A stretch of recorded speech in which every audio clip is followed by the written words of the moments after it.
ప్రజాస్వామ్య దేశంలో ఓటు వజ్రాయుధం. ఓటు వేయటం మన హక్కు, మన బాధ్యత. ఓటు ఎందుకు వేయాలి? ఓటు ప్రాధాన్యతపై ప్రముఖులు, ప్రభుత్వ అధికారులు ఏమంటున్నారు? వారి మాటల్లోనే విందాం. ఆంధ్ర రాష్ట్రంలో 13/5/2024 మనకి ఎన్నికలు జరగబోతుంది.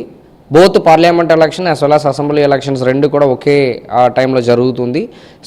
దీనిలో మన ప్రతి ఒక్కరు కూడా ఈ ఓటు హక్కుని వాడుకుని మనం ఎవరికి ఆపర్చునిటీ ఇవ్వాలన్నది ఈ ఓటు ద్వారా మనము తెలియపరుస్తాం. 18 సంవత్సరం కంప్లీట్ అయిన ప్రతి ఒక్కరు కూడా ఈ ఖచ్చితంగా ఓటు అనేది వాళ్ళ హక్కు. అదేవిధంగా ఇది ఖచ్చితంగా మనం దేశానికి మన తరపు నుంచి చేయాల్సిన ఒక బాధ్యత కూడా. 5 ఏళ్లలో ఒక్కసారి వస్తుంది ఈ ఓటు హక్కు అనేది. సో ఖచ్చితంగా మనకి ఆ అవకాశాన్ని ఎంత సద్వినియోగం చేసుకోవాలి.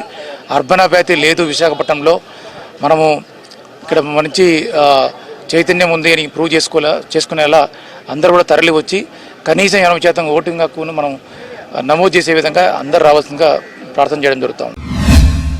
ఒక బాధ్యత గల పౌరుడిగా మరియు పోలీస్ ఆఫీసర్స్గా నేను ప్రజలందరికీ విజ్ఞప్తి చేస్తున్నాను. ఓటు హక్కు కలిగి ఉన్న ప్రతి ఒక్కరు కూడా May 13th జరగనున్న సార్వత్రిక ఎన్నికలలో ప్రతి ఒక్కరూ ఓటు వేయాలి. మీ ఓటు హక్కు ఖచ్చితంగా తప్పకుండా వినియోగించుకోవాలి. May 13వ తారీఖు రోజు పెద్ద ఎత్తున వచ్చి ఈ మన హైదరాబాద్ పార్లమెంట్ నియోజకవర్గంలో ఓటు టర్న్అవుట్ వచ్చే విధంగా అందరూ కూడా ఓటు వేయవలసిందిగా, మన ప్రజాస్వామ్య బాధ్యతను ఏదైతుందో దాన్ని నిర్వర్తించే విధంగా అందరికి కూడా విజ్ఞప్తి చేస్తాం. పోలింగ్ డే రోజు అందరం కూడా దయచేసి ఓటు వేయవలసిందిగా నేను కోరుతున్నాను. వచ్చిందని చెప్పి ఎక్కడో పిక్నిక్ పార్టీలు అది అంతా పెట్టుకోకుండా ఒక బాధ్యత సిటిజన్గా, ఒక రెస్పాన్సిబుల్ సిటిజన్గా ముందు వచ్చి మీరందరూ కూడా ఓటు వేయాలని చెప్పి నేను మరి కోరుతున్నాను.